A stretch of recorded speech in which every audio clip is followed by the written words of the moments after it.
Good afternoon. I'm Dorothy Grady Scarborough. I'm more than honored and delighted to welcome you to our session today entitled Gardening Experiences in the Classroom. And we have as presenters today, forgive me if names are messed up or if they are mispronounced, but I'm gonna do my best. This is Rolando Roman, and we also have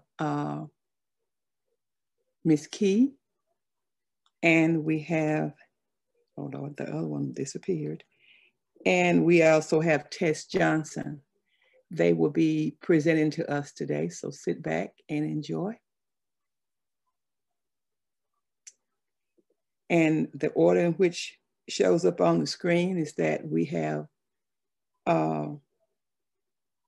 Rolando first.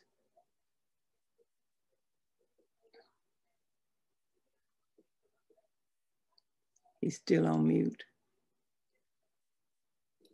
I'm gonna play his video, Dorothy. Okay. Just getting the sound. All right, enjoy. Hello, my name is Rolando Roman, and I am a physical education teacher at Mansell Upper Elementary School. Mansell Upper Elementary is a school part of Madison County Schools in Madison, Mississippi. Today, I'm going to take some time to talk to you about school gardening and opportunities for entrepreneurship. Let's get started with the statement. Did you know that 72% of schools students say that they would like to own their own business someday? Students-powered ventures are popping up across the country because this generation is eager to make a difference. This is an opportunity to showcase basic life skills on developing a program from concept all the way to conclusion. And this allows students to be empowered and perhaps to have a brighter future. About our school, Mansell Upper Elementary School is a highly rated school, public school in Madison, Mississippi. We have about 650 students in grades 3rd through 5th. The mission of our school is motivating mind, uniting communities, establishing character, and strengthening bodies. Our goal has always been to work closely with teachers to achieve a common goal of molding children into becoming great citizens. About our garden, it's important to state that 30% of our children in the United States are considered obese, according to CDC. In Mississippi, students and children have historically been among the highest in the nation. Mississippi children eat less nutritional meals, get less physical activity, and today than in the past. And creating a future, it's creating a future of chronic disease and shorter lifespan. We want to empower our students to and provide them with life skills for them to make better health choices and perhaps to start a garden at school, at home. So about our garden, this is a blueprint of our garden. We have 2 sections of our garden. This is our left side garden where we have 22 beds. This is a sample of what we planted this past spring of 2020 going into the summer. And this is our right side of the garden, in which we have 17, and it sums to 39 raised beds that we have. We also have on the top right side, we have a compost, 3 compost chambers that we developed. We also have a future greenhouse.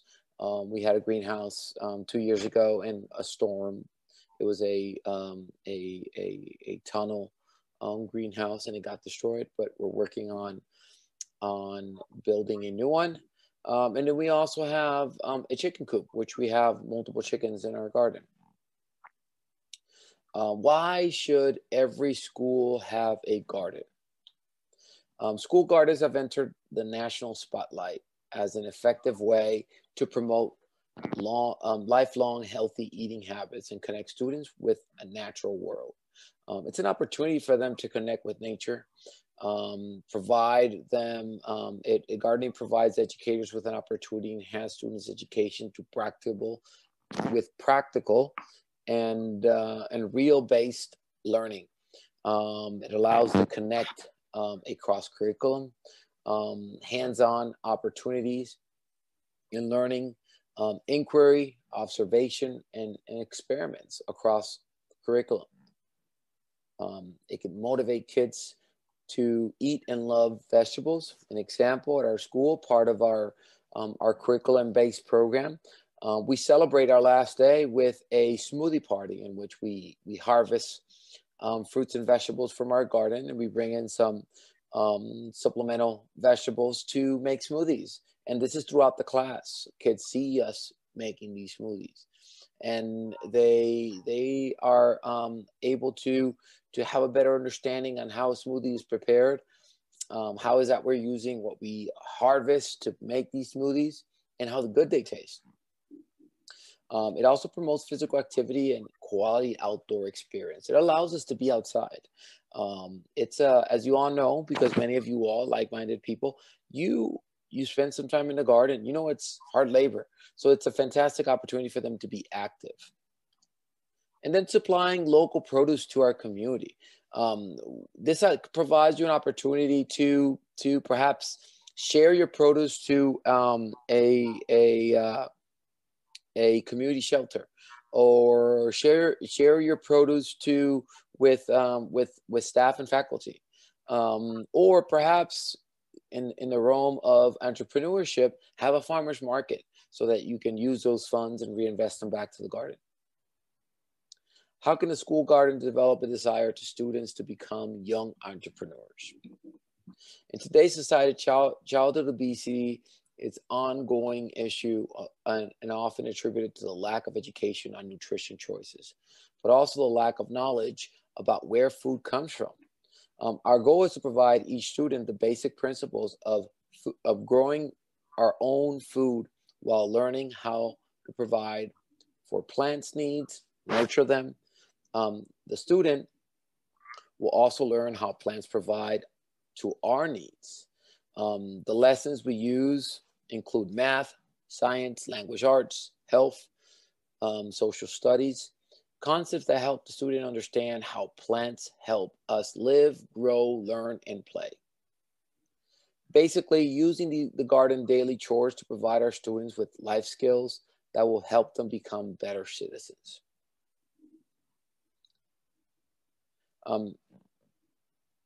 Sustainability is our main goal in our school.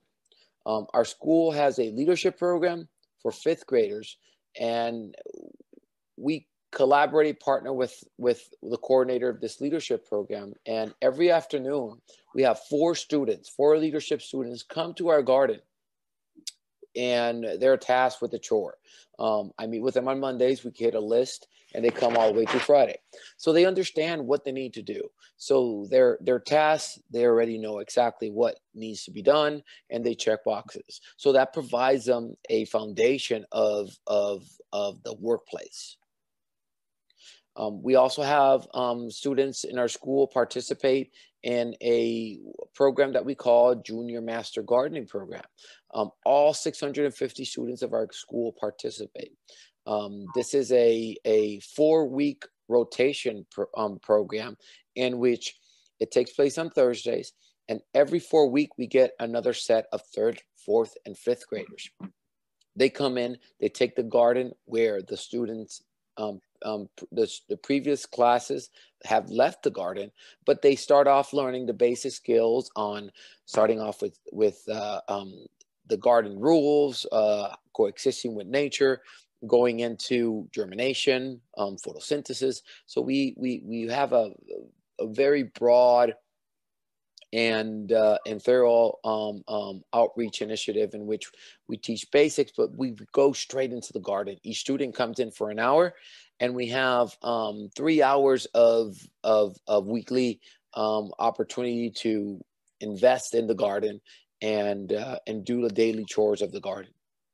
And then finally, we developed a work day for parents to join us with their child on the weekends, in which we invite parents to come help in the garden, help us weed, help us work on doing the daily chores of our garden. And we then harvest our produce, if we have produce at the time, and we put them on a picnic table, and every parent that's there with their family, they share. They take it home, and we provide recipes on how to prepare some of the vegetables and fruits that we have. How our farmers market helped our immediate community and provided a sustainability model. Well, we wanted to create a health conscious model in which with our farmers market, we wanted to bring fresh fruits and vegetables to our surrounding community. We wanted to reach out to those students that live within a radius of 5 to 7 miles from our school. We also wanted to provide to those who live around our school but don't have children that go to our school. We wanted to provide them an opportunity to share our produce, understand what we're doing at our school. These are managed, these farmers markets are managed by our students. And our students are selling them, they're researching them, and they're providing all the information to our customers, those who attend the farmers market, on why it's important to eat healthy, and why is it important to support local farmers market and farmers. Student knowledge. All plants in our garden were grown by seeds in our greenhouse by our students. They learn how important it is to pay attention to small details and care for all plants. To support those who support us, we support our teachers by providing them with free produce. They're the engine of our school, and we need to support them. We hosted a farmers market this past November 17th. We wanted to roll this out and invite our community. We were very fortunate to have a lot of students involved and eager to be part of this. We use our leadership program to be at our event, to talk to our customers.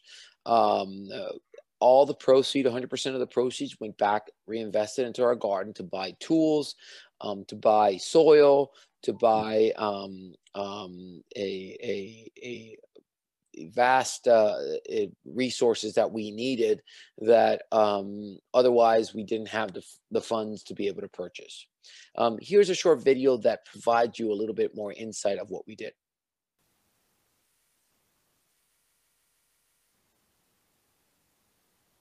For elementary school students hosted their very first school farmers market. Check out these pictures from Madison schools. This event took place at the school earlier this evening under the direction of teacher Rolando Roman. Over 600 students in grades 3rd through 5th participated in planting, raising, and harvesting many different vegetables. All proceeds from the event will go back to support the school garden initiative.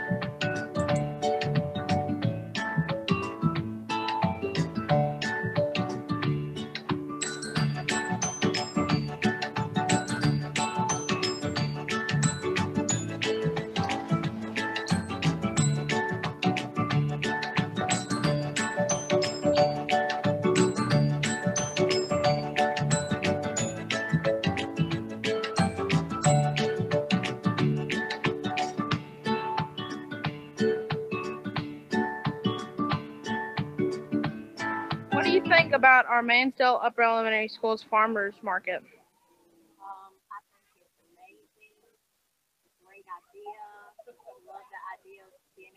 buy fresh vegetables that are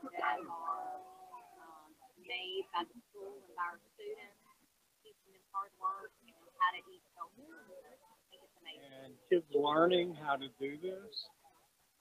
We were really surprised with all the things that you offer and all the positive attitude that I've seen. So I can see this getting bigger, faster, and if you keep doing this, you're going to grow. So you can learn about customer service. You can learn about working together as a team. And well, I think it's just awesome. It's awesome that the kids grew the crops, and now they're able to sell it to the community to raise money. Absolutely, I agree with 100%. I think it's very good to get the kids involved in understanding where their food comes from. I think this is the best first annual farmers market I have ever been to. I think Coach Rowe and all the PE students are doing such a great job. I think Coach Rowe is teaching y'all such valuable lessons about growing your own food and how to deal with the weather and complications that come along with farming and growing a garden. And I'm looking forward to see what else y'all do in the spring.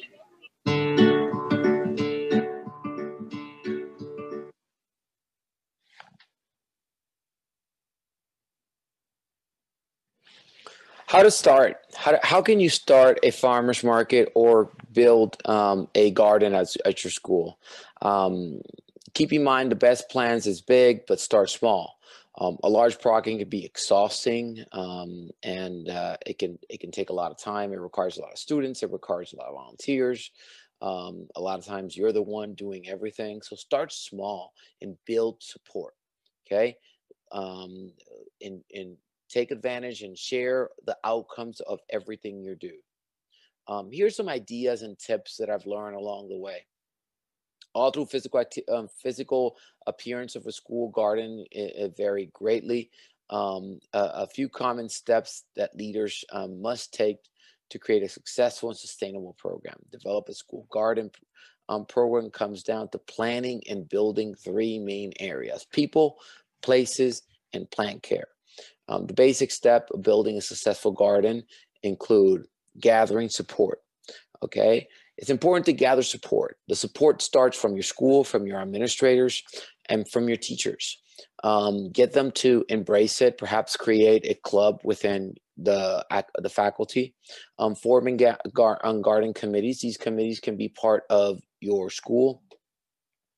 Determining the garden program's goal, understanding what exactly you would like to do and how is going to be maintained is very important. Write it down, assess details, write information. If you're planning on the spring and in the fall, understand that you have to document what you're doing so you understand what works and what doesn't. Designing the garden. A lot of schools and cities are surrounded by some fantastic garden centers. Work with them, reach them, talk to them. Identifying the needs in obtaining resources. A lot of times, finding grants, writing grants, talk to people who have done it before. Explore your community because there might be other schools who are doing this as well. Finding funding. There's a lot of fundings out in the marketplace. A lot of organizations who provide funds, a lot of local community programs provide funding. Working with volunteers. Volunteers are critical. Parents are eager to help. Get them to go out there, create family days. Designing a garden program for all. Try to make it that everyone can be involved, from the administration to the teacher faculties, all the way to the parents and the kids. And connecting the garden with the classroom, cross-curriculum. Make sure you create an integration with everything that's being done. Ask teachers what words they're using in the classroom for math, science, social studies, and nudge that information while you're talking to your students. It's a great opportunity for cross-curriculum. Digging in, planning and growing basics, just doing basic things, and enjoy the harvest, share the harvest.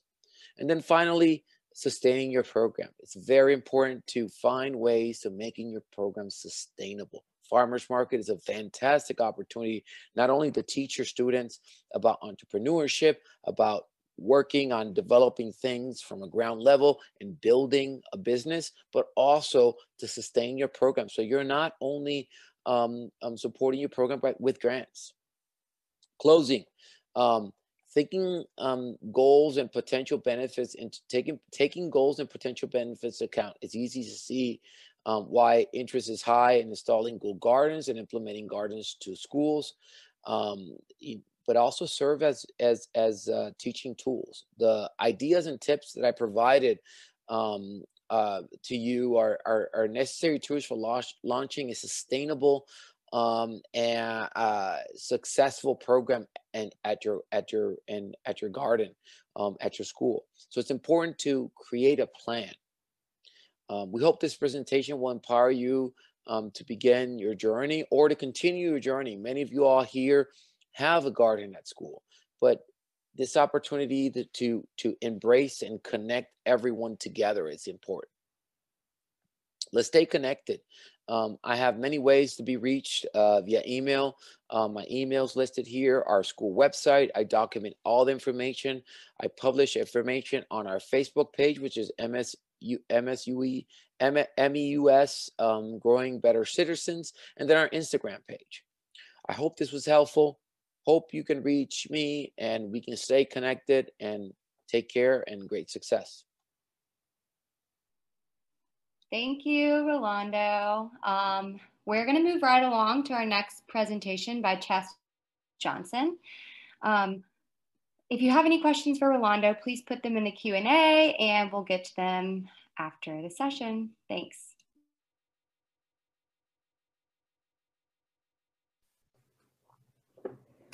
Hi, and welcome to Tower Garden Power in the Classroom and Cafeteria. My name is Tess Johnson. I'm the Program Manager of Growing Healthy Minds, Bodies, and Communities. It's a pilot program through the University of Mississippi School of Education. I also am the garden and yoga teacher at Willie Price Lab School and help our local schools in different ways to obtain tower gardens. So to give you a little bit of background, let's go ahead and talk about what is a tower.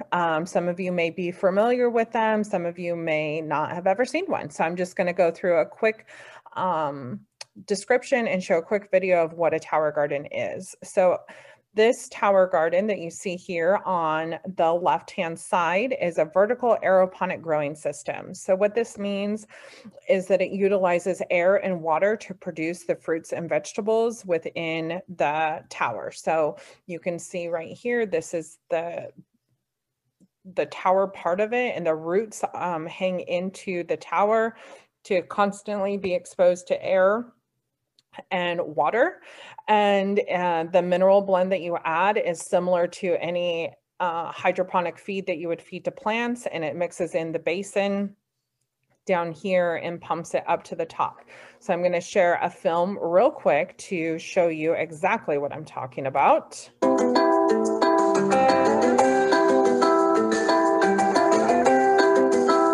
Tower Garden's state-of-the-art aeroponic vertical garden system uses both water and air to produce more colorful, better-tasting, and incredibly nutritious fruits, vegetables, and herbs. Tower Garden has a 20-gallon reservoir at its base that stores the Tower Tonic nutrient solution. Developed by experts in plant and human nutrition, Tower Tonic Mineral Blend enables superior plant growth and better nutrition from your Tower Garden produce.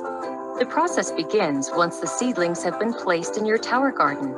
Here they will be nourished with Tower Tonic nutrient solution. Inside the reservoir is a small, low-wattage submersible pump. The pump pushes the nutrient solution up through the tower to the top. From there, the nutrient solution drips through the central tower using a special device that evenly cascades the solution over the exposed plant roots. On the journey down the tower, the nutrient solution feeds the roots and becomes highly oxygenated as it cascades gently down the reservoir. This process is continuous, providing fresh oxygen, water, and nutrients to the roots of the plants. This patented aeroponic process enables food crops to grow faster than they would in soil, so they can be harvested more often. as you saw, it grows the plants in this aeroponic way, and then creates a way for the plants to get as much water and air as possible. And then it also helps to produce the produce quicker. So with that said, let me explain. So the Tower Garden was developed by a gentleman who worked with NASA to create a way for people to grow in space. He was working on the project that helped develop the technology that they were utilizing, and then saw this as a way to produce something down here on Earth that we could all benefit from. So he was able to create the Tower Garden based off of that technology. And then the School of Mississippi really wanted to know, so now that people were looking at growing in these, what did that mean? Was the food that they were producing really equal to the nutrients and minerals that you would get when you plant in soil? And what did this do for us? So they took a look at a few different plants, all leafy greens, to determine if they met the same standards, and they were able to show that all the plants that they planted did grow similar or more of the nutrients and minerals in the plants as opposed to growing in soil. They also showed that it grew 30 times faster, which is great when you're talking about growing in a school and having a quick turnaround for children to see from seed to harvest. That quick turnaround is really beneficial for them to see. It also uses less land, obviously, because it's vertically growing, and you grow 20 pods or up to 32 pods, and in a commercial greenhouse you can increase that quite a bit, but 20 to 32 pods in a classroom or cafeteria setting, you're not utilizing as much land. And then with the pump at the bottom, you're also able to use a lot less water because it's constantly recycling the water, especially in an indoor setting. So with that said, let's talk about this tower. This is day one. This is the first tower that I ever grew with a classroom. This was about 3 years ago in a kindergarten classroom. We planted our seeds, and then we waited 2 weeks so that they could grow. You plant your seeds directly in the rock wool. You add some vermiculite to feed them. And the students participated in all parts of that. And if you look really closely, you can see these little baby seedlings coming in. And once they're about 1 to 2 inches long, which takes about 2 weeks, you can put them directly into the tower. This is day 33. So you can see quite a big difference in just a month's time, how quickly these plants grew, and that the children were able to see this every day. It was great to hear their voices and excitement, especially if there was a 3-day weekend where they had a little bit more break. They come in and are so excited to see their plants. And then also the teacher did a great job of incorporating it into their centers. They were able to draw, write about their plants, look at them under a microscope. They were able to measure them. So it became part of their classroom setting. At day 41, you can see, I love looking at the beautiful ruby red Swiss chard here, but they were able to harvest and add greens into a smoothie. They made kale and spinach smoothies with different berries, and the students were able to taste them. Then on day 49, they did a big harvest, had parents involved, had parents send in food if they could, or come and attend. And every student got to make a salad in the classroom. So 20 different students trying, some of them trying salad for the first time. Some of them already love salad. Some of them loved it, ate lots of it. Some of them at least gave it a try. But it's that exposure. They were able to grow it, talk about it, learn about it this entire time, try a smoothie, try a salad. This was the first time the school had grown in a tower. So there was lots of excitement around what was happening in this teacher's classroom. So we ended up moving the tower down to the cafeteria so that everybody could see it. And then the students got to go down and harvest the tower to give all of the produce to the cafeteria to utilize in a salad. So a tower, one tower itself, you can harvest between 2 and 5 pounds of leafy greens. that you can give into the cafeteria. On average, I would say we harvest about 3 to 3.5 pounds of greens.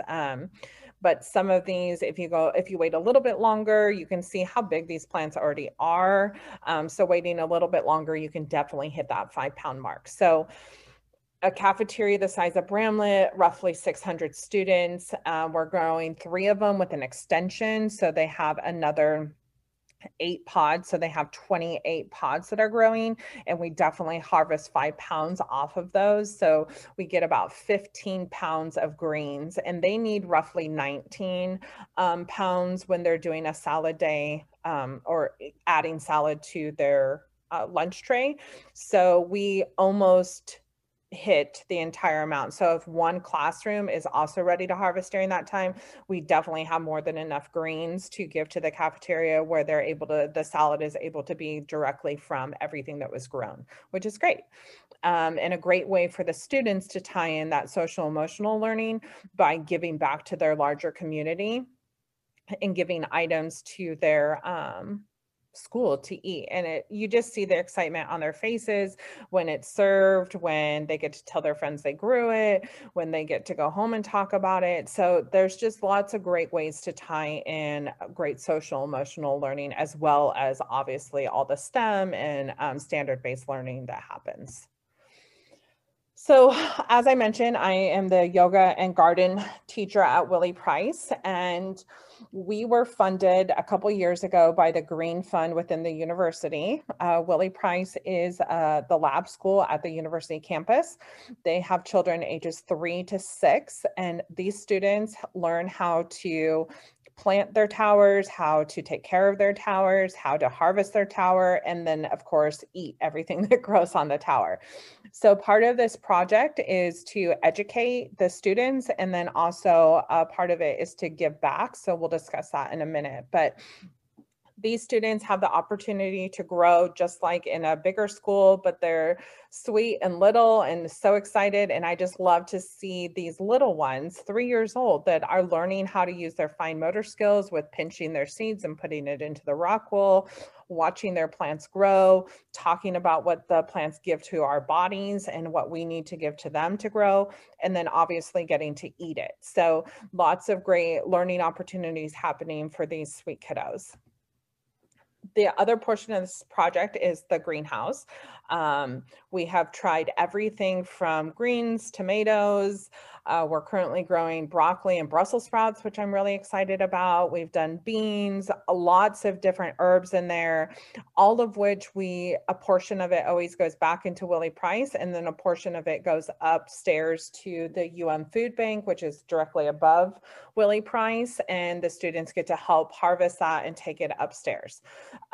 It's been wonderful through COVID to be able to have this project, and I'll share about Bramlett's in a minute, because all throughout the shutdown in March up until school was back in session, we were able to utilize all the towers at Willie Price to grow and give out to the community. So we just kept on planting them and harvesting them as quickly as we could, getting it out to the community.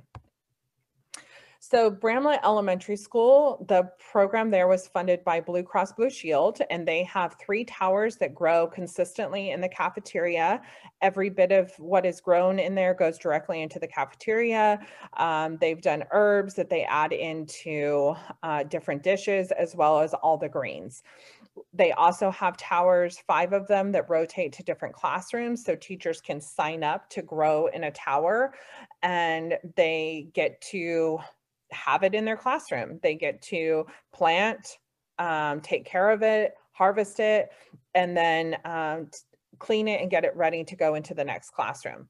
You can also utilize parents a lot during this. So getting the larger community involved, they can come in and help with the harvest, help with serving, help the kids in the classroom with a taste test. And then also, because we have the 3 towers in the classroom and the 5 that rotate through the class, the 3 in the cafeteria and the 5 that rotate through the classrooms, we were able to grow all of those towers, including the ones at Willie Price and a couple others throughout the university, to give the entire time during the COVID shutdown. and all through the summer. So we gave around 500 bags of greens out to the community over that period of time. So it was really nice to have a simple, easy way to grow and give back to our community during a time of need. Currently, we're finishing the greenhouse on this project. The concrete pad was recently put down. The greenhouse has been ordered. It will be completed by hopefully March. And there will be 4 towers that grow in there that can be utilized by a class. But again, everything that's grown in the greenhouse will go directly into the cafeteria. So really creating a way for the school to have localized food grown by students that will be given out to the students through the meal program. So a great way to connect all the classroom and cafeteria parts together to help provide nutritional food to the students. All right, so Growing Healthy Minds, Bodies, and Communities is a pre-K program that we're piloting within 23 schools in North Mississippi. The program is based on a whole child approach. So we have, it's a year-long program with 8 different units. We have units on social and emotional development, anti-bias, anti-bullying, physical activity, and then gardening and nutrition. And within that, the overarching part of the Growing Healthy Minds, Bodies, and Communities curriculum is social emotional tied into yoga and mindfulness. So the students participate in all of that with 2 units focused on growing and nutrition. So the first unit, which all 23 children are currently, or classrooms, excuse me, are currently growing in a tower garden. They're at different stages in that, but all of them have them planted and are growing, which is really exciting. They're growing dill and chives and lettuce and spinach, all which will be utilized to make salad, to make dressings for their salad, and then also to make pickles. So it's a really great way to tie in everything that they're growing into different lessons. They're also able to learn about the different parts of the plant, and then have things like on the right hand or on the left hand side, you can see the plant parts wrap that they were able to make and eat. But the students, these are pre-K students, so 4 to 5 years old, and they do everything from planting the seed, putting their tower together with their teacher, transferring the plants into the tower, taking care of them, and then harvesting them. So they really get to participate all the way from seed to harvest. These students right here on the right-hand side, you can see they just put their tower together. These are the lights that provide the light to our plants. The pump is down in this basin. This is our newer unit, so it also has microgreens or herbs spaces up here for the plants.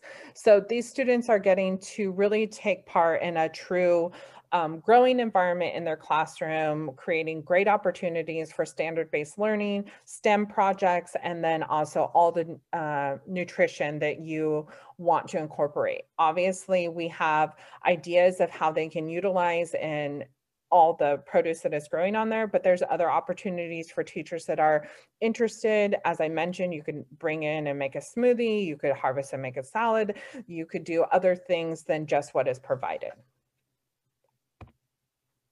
So it truly all does start with planting a seed. This little sweet kiddo here is using his fine motor skills to put some lettuce seeds directly into the rock wool, and then they get to watch it grow and then plant it into their tower. So it really goes full circle for them, and it's a great way to incorporate the growing experience in the classroom and in the cafeteria. This is by no means a replacement to a traditional garden. It just makes a tool available to teachers that for whatever the reason, either don't have a garden available to them, can't get out to the garden or whatnot, still gives students in a classroom a way to experience all the benefits of learning about growing in the classroom setting. And then having it available in your cafeteria. Every student goes into the cafeteria to eat in a normal school year. And so whether you're growing in the classroom or not, you're constantly exposed to fresh food growing and the benefits of watching that and being able to see your plants of your school grow, and then tying in all the wonderful social social and emotional aspects of giving to your school community and then to your larger community and helping take care of each other. So thank you for taking the time to listen today. I look forward to sharing with you during the discussion. Thanks so much, Tess. We're going to move forward with our last presentation by Jana Key from the Moore Community House. We learned a little bit about early childcare in that last session, but this one is all things early childcare. Plant a little love, watch a miracle grow. Gardening experiences through early childhood learning. Are you an educator thinking about introducing fresh foods and gardening to your young children? Did you know that children learn best through hands-on physical activities and experiences? Gardening with young children provides the perfect combination of skills and tasks to address your child's development. Food diversity plays a major role in proper nutrition and development.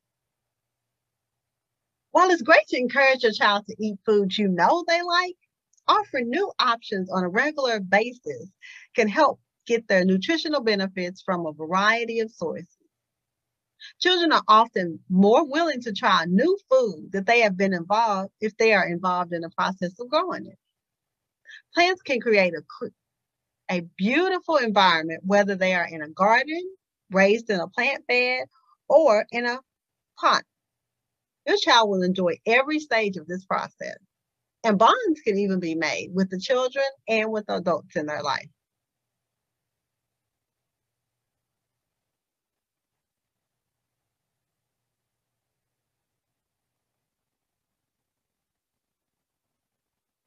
So what do we need to get started? We need a gardening box, seeds or small plants, soil, garden shovels, garden gloves, gardening can or water hose, a watering can, and a garden rake. Depending on the type of garden, some items may not be needed. Gardening encourages young children and their parents to taste new foods and incorporate them in their family meals. This class, pictured on the left, are participating in the 2 Bite Club. This encourages children to try new foods that they might not have tried before. When the children are given an opportunity to grow the food at school, they're much more likely to taste and enjoy it. This even challenges their parents to buy fresh new foods, especially if their child likes the new food they have tried and they will want to try more at home. These are pictures of some of our children and staff working with the children with different gardening experiences. And also there's a picture of someone working with pumpkins. Here's a picture.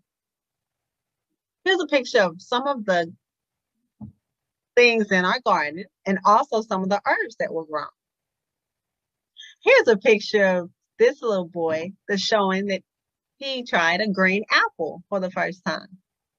The teachers were able to teach the children language skills by talking about the apple and what they will be doing with the apple. They talked about the size, the shape, the color, and the smell. That helped to develop their cognitive skills. They also worked on the math skills to cut the apple and count the apple slices and the seeds. Each month, they had a new unit of study for their teachers to teach about vegetables and fruit. The teachers encouraged the children to do a nutritional activity each month using that vegetable or that fruit. This was a great idea to increase their developmental skills and their hands-on activity. Here's a picture of an activity that the children used paint and construction paper to make green peas.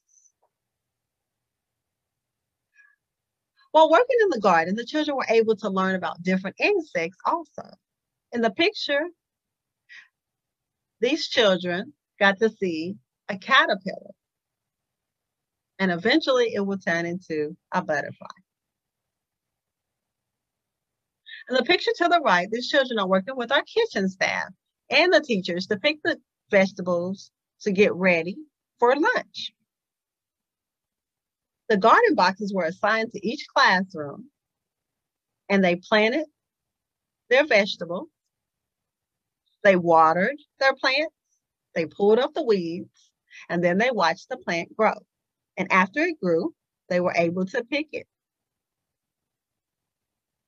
This classroom grew okra and different colored bell peppers, along with eggplant.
Thanks everybody for those great presentations. Now we're going to turn it over to Dorothy to lead the Q&A session. So if you have any questions for our master gardeners, please put them in the Q&A field. And then speakers, if you can turn on your videos, that would be great.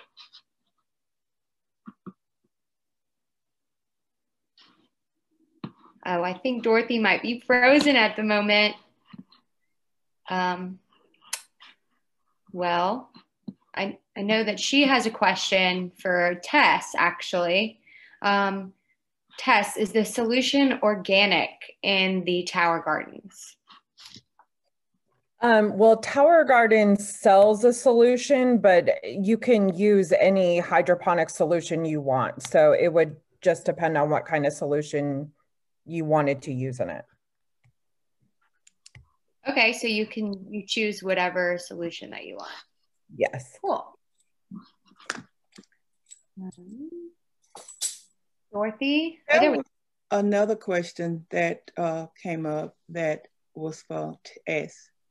It was with the solution. Was this solution considered an organic solution, or what type solution of chemicals was used? I just answered that. So the solution that is sold by Tower Garden is not organic. They call it natural, but you can use any hydroponic feed that you would use with any hydroponic growing. So you could choose a different solution to use. Okay. One thing I know I got thrown off the system, but I want to say to all three of you guys, I'm really honored to, and while you all were talking, I remembered two of the groups that spoke, which was Madison's Upper Elementary. We also funded you guys in our school garden grant. And we were so excited to see the progress, even though you were up and rolling when I met you. And I actually did a video tour of your farm with my daughter. She was so excited about the work that you were doing there, and she connected us together. So you offered that farm tour, and it was just a blast to see, and just to see how much more you all have grown since that. And also with the school there in Oxford with Tess, we also was able to fund you all in our school garden project with the EC Center was one of them.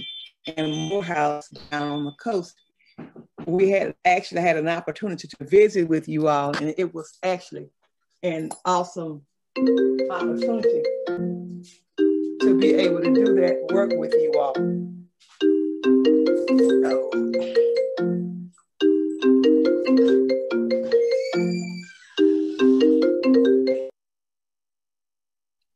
I'm going to put Dorothy on mute while she answers her phone call. But so from some of the questions in the Q&A, there's one that asks, how much does a tower garden cost? Tess, could you give us a breakdown? Sure. So a tower starts at $600, which is an investment, obviously, but all the programs I've worked with have been grant funded or been able to fundraise from parent groups or whatnot, PTO groups. So there are ways to go about getting them funded. And then once you have it, I mean, I've been working with the ones at Bramlett for over 4 years now. And I mean, they're good to go. So it's not like you're constantly replacing them, but it is an investment for sure. Sure. And I think we find that a lot of things in this realm are an investment. And it's always good one that you don't have to keep paying for too. For Rolando, we have a question that says, have you ever partnered with any colleges or universities? I do. Can you all hear me? Thumbs up? Okay, perfect. Yes, I do. I currently, first of all, I consider myself a YouTube gardener. And I find a lot of my information on YouTube, and that's how I get connected with subject matter experts. As far as universities, I partner locally within the state with Mississippi State Extension Office. I do a lot of work with the Mississippi State Extension Office. They have come to my school, and when I was working on developing the raised beds, the first thing I did was I did sample soil tests, which I sent off to Mississippi State Extension to have a better understanding of what type of soil I was dealing with and how I needed to amend it in order to get the best quality soil I could possibly get. I was able to get some extensions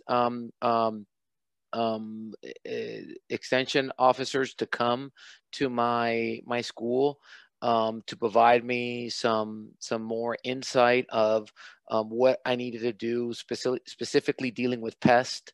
They did a fantastic job on helping identify what type of pests I had. I've reached out to University of Arkansas Extension Office because I've been intrigued on growing blueberries and blackberries, thornless blackberries. So I've been working with them on getting a lot of information on how to maintain the ground soil so it to be acidic, so it can support the growth of blueberries and blackberries. That's really neat. It's a great model for partnering with those institutions that have been doing this for a while. And they're eager to share a lot of information. They, especially through the COVID, they have come to my school.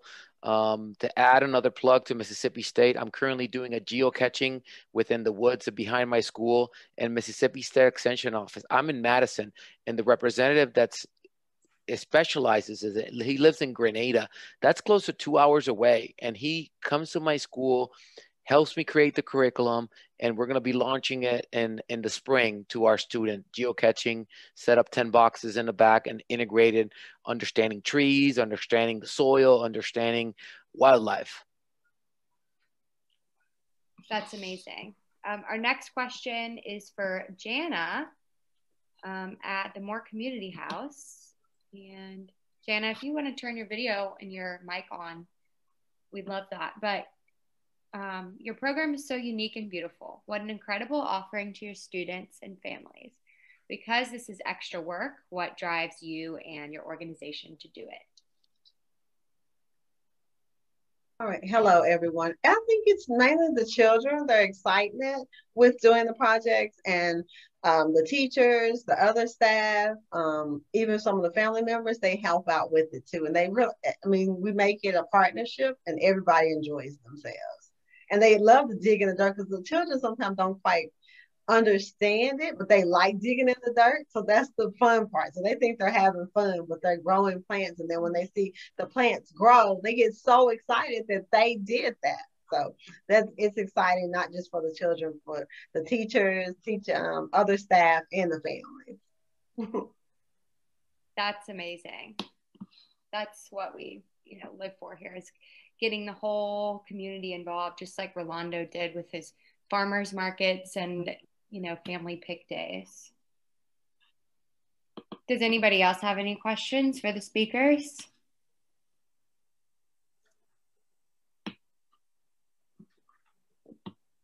Okay.